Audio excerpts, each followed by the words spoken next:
Alright, hello everyone. This video is a little bit different, but if you're watching this, it's probably about to be or immediately occurring right now, or maybe you're watching this sometime in the distant future, but this is coming out right before Worlds.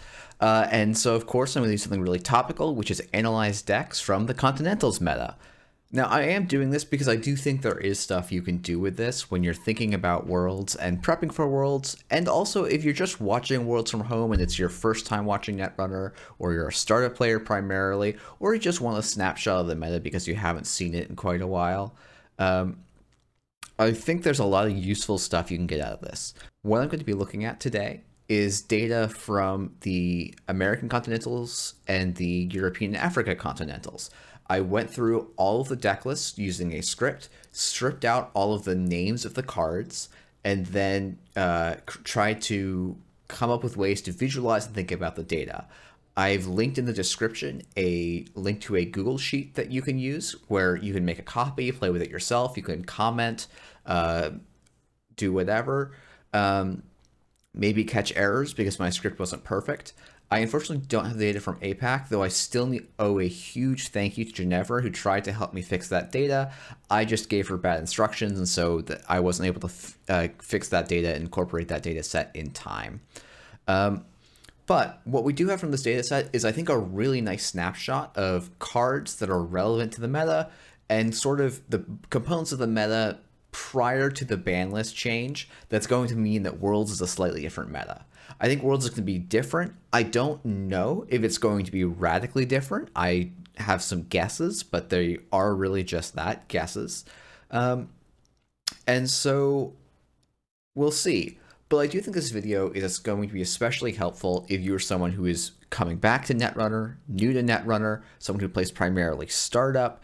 This is going to give you a nice snapshot of cards, and I'm going to try and bring them up on screen as they're particularly important. So this is a bit of a weird thing I've done up on screen.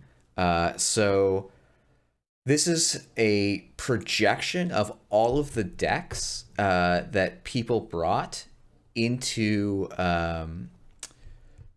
a sort of artificial two-dimensional space. So the idea is that I made a giant matrix where every person's deck was a line in that matrix, and every card was a column in that matrix, and then their count of how many copies of that card was the value inside that matrix. And then I could use a dimensionality reduction technique to try and put these on. And all this is doing is making a graph of pretty clusters. And I've been doing this at work, so I decided I had to try and do it for my fun stuff too. So this is a UMAP projection. So what it's supposed to say is the distance is meaningful. I don't think I actually did it properly, so I don't know that distance is particularly meaningful. But I think there's a lot of, or there's some interesting stuff here. And I sort of have tried to label these roughly. You'll notice there's a couple of small purple points off to the bottom. So the idea is that there was a lot of decks, and I didn't try and do any kind of ranking on like, oh, if a deck did better, we should score it higher or make it bigger or anything. I think that's a thing that you could do with later analysis, but I more wanted to get some sense of what the corporate and runner landscape look like at Continentals. And so there's a bunch of stuff to look at here. We have Reality Plus all the way over on the side. We've and that list, for those of you who aren't familiar, was based a lot around Drago Ivanov, a champ card, playing a couple of important tag punishment pieces, notably Market Forces and Self-Growth Program, both cards which triggered and gave some value off of a single tag. And historically, the way that deck won was just playing those cards over and over again, recurring them with Archive Memories, which is now banned in the ban list going into Worlds, until the runner just ran out of credits, ran out of cards they could install, and then it would go and score its Bolognas, and then the other 5/3 it would score was a Degree Mill. Next up, we have PE. This was the deck that had a bunch of different players trying. The most prominent one was a group of NWE players, including Mr. Buggles, who made I think finished third at Europe and Africa Continentals. It was trying to kind of fork the runner by presenting them with threats by using mitosis to advance cards like Cerebral Overrider, clearing house, and then agendas. They would use Moon Pool and other tricks to create this really frustrating board for the runner, where they kind of had to go on a limb and try and find a way not to die. We have the next cluster over is this group I'm calling Yellow Glacier. This included identities like Asmari. It includes some Reality Plus Glacier. It also included Acme. All of these IDs were used to play really big ice that was usually very annoying on encounter effects, and to tax out the runner and eventually try and generate a win that way. They would often use stuff like Daily Quest for their economy. Maybe they would use a Backroom Machinations to score out their 7th point and run a deck that was just 5/3s. These decks never quite broke it to the top, though they were definitely good threats, and I wouldn't be too surprised, especially with the Rozeki ban, to become much more prominent. Next up, we got Ag Infusion. So Ag Infusion basically was a spot all on its own. I didn't look at these decks in detail. They, I believe, did some damage at APAC. I don't think they did much at Americas or Europe and Africa, but it's definitely an archetype I'm on the lookout for, and there's been some interesting hot tech that people have been looking at lately, and I'll be interested to see if any of it shows up at World. Down at the bottom, and then that big circle labeled PD and ASA are PD and ASA decks. These all had various shufflings of things. Those bottom dots in the middle bottom, the only difference I can tell is they're PD decks running Vitruviuses, but they otherwise to me look like regular Precision Design decks, so I'm not quite sure why they ended up so far over there. I'm worried that I have some data entry errors that are causing issues there. But PD and ASA, these were running a variety of game plans. They are generally fairly rushy decks. They're looking to build 1, 2, 3 ice remotes, score out throughout that whole time, often using seamless launch.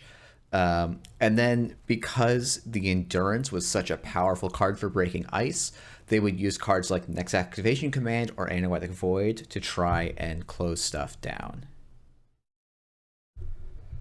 Off on the right, we have Sports Metal, which is basically a section all of its own. These decks are doing a strategy that's not super common in startup, but is very common and has been in and out of the meta basically since Limes more or less crushed it at Worlds 2020. Now that was a very, very different deck than these decks, but this is these Sports Metals have this lineage of this idea of I'm just going to play 3x Biotic Labor, 2 to 3 Audacities, and then just try and fast advance out agendas with a minimal amount of ice, and then using the ID ability to get tempo when the runner goes in for singles. Sports Metal never hit quite the high highs it did in previous metas, but was a very popular deck because it's a lot of power and requires some really good and tight runner play around. Then off sort of in the center, one day I'll figure out blue screening so I can kind of gesture a little bit better, and also I'll figure out which direction cameras work. But in that sort of middle center, we have Outfit, the other Obs, Grinder Ob, and Bridgman Ob, which could probably also be called the Unbanned Ob. These were all various Wayland lists. They often, despite not being a lot of dots, ended up doing some pretty good damage in the cuts, and so are definitely some decks to keep an eye out for. If you're coming from startup, the big card that makes Ob so much more notable in standard than startup is Border Control. The other notable one is Urban Renewal and Hard-Hitting News, but that's prevalent in a bunch of corps, and we'll cover that one in a little bit. Both of these cards give Op some real scary threats, and Border Control in particular is fantastic because it's one of the few ways as Op that you have to trigger your ID ability on the runner turn. Next up, let's take a quick look at what the runner side looked like. I had to play with this, and this is why my UMAPs are a little bit fake, a little bit artificial, but I thought they were a fun way to visualize, so I spent hours on these, so I felt like I couldn't not do it. So you can get different distribution of these things, but and I didn't always find that the Hoshipkos and the Boat Atoms were sort of closer to the Shapers than they were to the other stuff. I've seen that move around a lot, but with this particular seed, I got this really nice clustering. And so the idea here is that we've got Endurance Shaper, which actually had a lot of breadth in how people are putting it. There was a lot of people that were on a really tight kind of lat list, and then there was people that did some diversions. There was people playing APOC, like myself, and then we have Boat Adam, which is basically playing an endurance list, but in Adam it only had a single endurance, and then usually would run like 3 Fems. I had a couple of teammates that ran that, and then we had Hoshipko, which is a very, very popular deck by NWE, ended up winning the Europe and Africa Continentals. We have sort of Reg Anarch. There's probably more to that cluster. I just sort of ran out of time. There's a cluster that is just Smoke up in the top middle. We have sort of Reg Crim, and to be frank, didn't go in detail to see how much of this is Sable versus Steve or whatever. We have sort of the Reg Adams, and then we have Counter Surveillance Criminal. I'm going to talk about some of the key cards in each of those a little bit more, but to be honest, they're not that exciting. I think one of the interesting things is that in runner decks particularly, startup runner decks are about as powerful as standard runner decks. There's not that many cards that runners are getting that are hugely influential, with a couple of major exceptions that we'll talk about in just a moment. So let's move on to the spreadsheet. I love myself a good spreadsheet. I'm going to make sure the spreadsheet's public to everyone. And we've got an anonymous narwhal in with us while I'm recording this video. So for whoever you were looking at this spreadsheet, it's a small list of people. I could probably figure it out. So there's a couple. So right now I've sorted stuff by side and then by the count. So you can see here there's a count. This is the number of copies of this card that was played. Decks is the number of decks I found it in, the number of copies per deck. Nice simple operation. Just wanted to save you a thing. Its side, its type. I probably should have also put its faction in here. I'd love to figure out if there's a way I can query NRDB and get the legality. If someone knows, please ping me and I'll try and add it to this sheet. But I think something to note is you have to get to the 7th card to find your first not startup legal card. So it's like these are all startup legal. This is startup legal, startup legal, startup legal, startup legal, startup legal, startup legal, startup legal, startup legal, startup legal. Like all of these cards are startup legal. Of the top 30 cards, the majority of them are startup legal. And also it doesn't I'm going to be honest, like a lot of cards, more of the cards than I was expecting saw play on the corp side. For example, there was a total of 240 unique cards on the corp side. That is a lot of cards.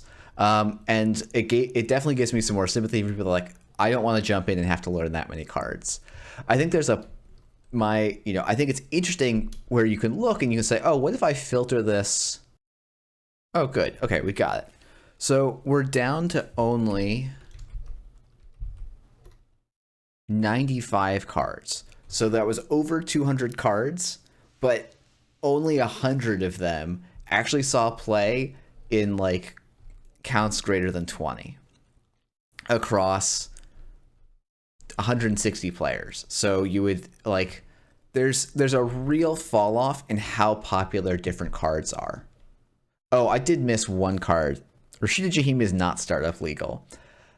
This is one of the most important cards in Standard and is the reason that Standard Corps are a little bit better against the Endurance. Because Rashida Jahim says, at the start of your turn, you may trash Rashida Jahim to draw 3 cards and gain 3 credits. This is a lot. This is, if you're a startup player, this is getting a full planogram. And all you have to do is protect this face down on the board for a turn. So this card has been hugely defining. It has given the corporations that can use this best, stuff like ASA, have been propped up by Rashida Jahim for a very long time. This card's incredibly important to the meta. As we go down, we see a couple of other important cards that we're going to be seeing probably a lot of at Worlds, stuff like NGO Front. This is an advanceable trap for the corporation that lets them also make money while baiting a run. stuff like Fairchild 3. And I think there's actually a category of one of the interesting things to me about most ice in standard is not that it does stuff that's incredibly different from what it does in startup. It's just the ice that people play in standard that they don't play in startup is played in standard purely because it's got better numbers than anything they have access to in startup. There's maybe one ice, and that is border control, which is the next one down, that does something that is basically unique among all ice in the game. And so otherwise, basically, ice is still ice. Agendas are still agendas. Like, the game of standard has so many similarities to the game of startup. So if you're new to Netrunner, like, you may not recognize all the cards, but by and large, the cards are doing the same thing. Some of them just end up having better numbers than others.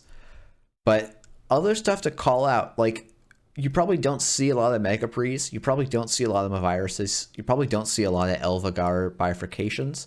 And these are all basically seen in the same archetype, which is generally Sports Metal. And so it's just sort of like that deck. Because the ID doesn't exist in startup, you're going to see a lot of it in standard. The next card, and actually, you know, when you think about it, this is only played in 32 decks out of 165, is Hard Hitting News. This is a card that a lot of people have a lot of opinions on. I don't want to make this a video about Hard Hitting News. I'll just note this is a really important card in standard. It's probably going to see play at Worlds because it's been a really prominent card, because it basically forces the runner to respect the corporation's economy and have to have a plan for how they're going to deal with having to remove 4 tags or beating that trace. Another really important card right below it is Boom, Obokata Protocol. Boom is next, and also an important card. Obokata Protocol gives Jinteki a huge boost as a whole, as a faction, and PE in particular, because now if PE can run you out of cards in their hand, they have a nice, easy way to score, and it can be very difficult to score. You have to access with 5 cards in hand to not die while stealing an Obokata. Then we have Boom. This is a card that people will often talk about as tag punishment.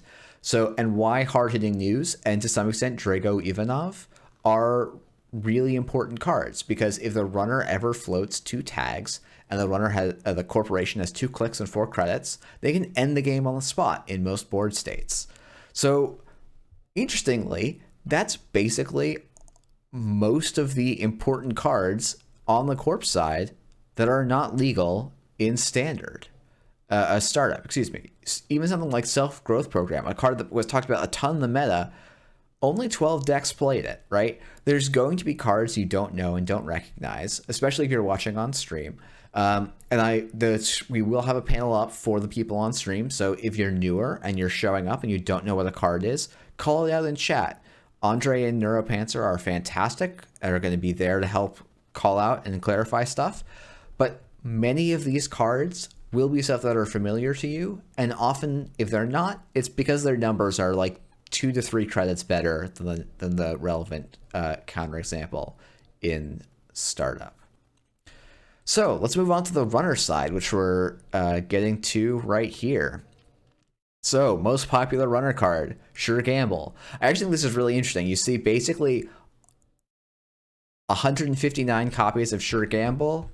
You see 158 corp decks running Spin Doctor, but only 143 corporations running Hedge Fund. And that's because Standard has a lot more asset economy and alternatives to Hedge Fund, and strategies that are less reliant on having money. So I think that's an interesting difference that I found, at least playing Standard versus Startup. But it's also just different between the sides too, in a kind of interesting way. And it's interesting, runner cards, the most popular ones, all of them make money. All of the top 5 most popular runner cards make money, whereas the top 5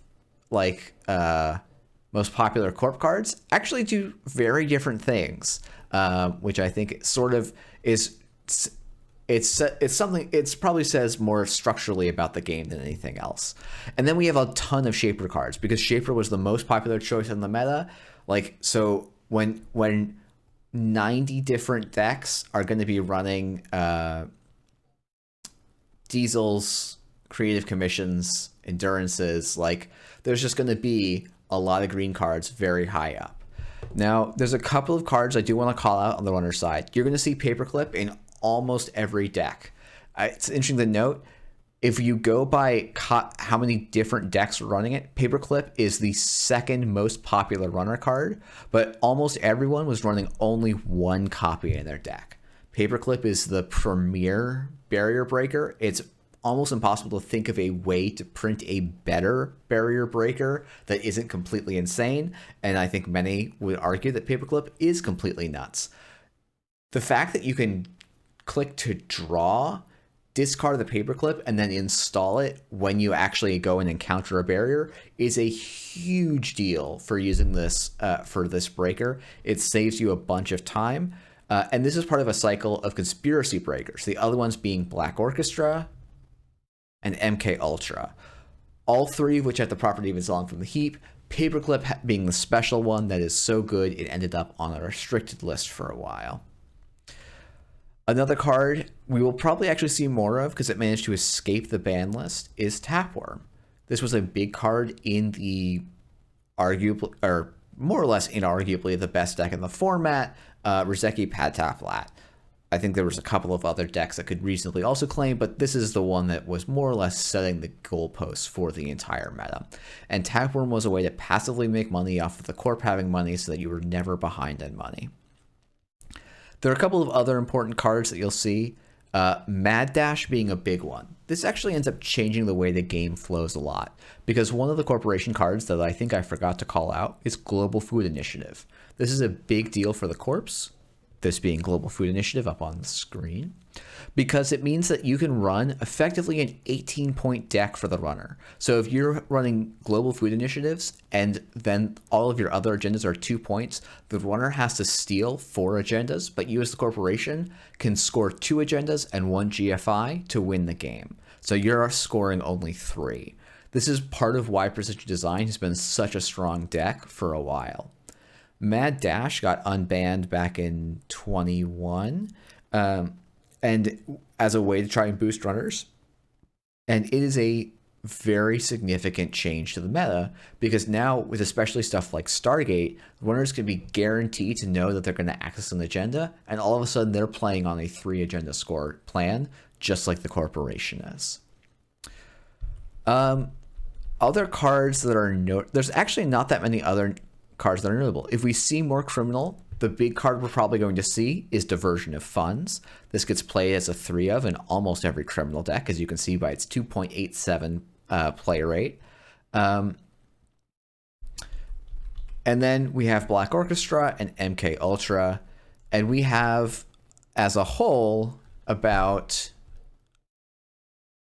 only 66 distinct runner cards in standard. So basically a whole 40 less than we saw corpse side that have this filter. And then if we go down to all runner cards, it's 113. So half the corp card pool. So there's a lot you can do here. There's definitely a lot of things I'm missing. Like, for example, a card that actually falls below the filter is Apocalypse. Oh no, Apocalypse ended up just above the filter and probably does deserve its own call out.